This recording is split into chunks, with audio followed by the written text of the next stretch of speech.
নমস্কার বন্ধুরা, সুচেতন প্রয়াসে আপনাদের সবাইকে স্বাগত। কবিগুরুর গীতাঞ্জলির ৬৬ নম্বর রচনা, জীবনে যা চিরদিন। জীবনে যা চিরদিন রয়ে গেছে আভাসে, প্রভাতের আলোকে যা ফোটে নাই প্রকাশে। জীবনের শেষ দানে, জীবনের শেষ গানে, হে দেবতা তাই আজি দিব তব সকাশে, প্রভাতের আলোকে যা ফোটে নাই প্রকাশে।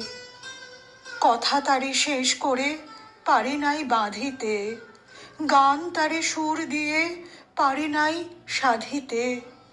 কি নিভৃতে চুপে চুপে মোহন নবীন রূপে, নিখিল নয়ন হতে ঢাকা ছিল সখাসে। প্রভাতের আলোকে তো ফোটে নাই প্রকাশে।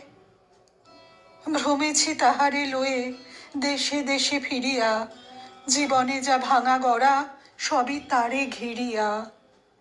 সব ভাবে সব কাজে আমার সবার মাঝে, শয়নে স্বপনে থেকে তবু ছিল একা সে। প্রভাতের আলোকে তো ফোটে নাই প্রকাশে। নমস্কার।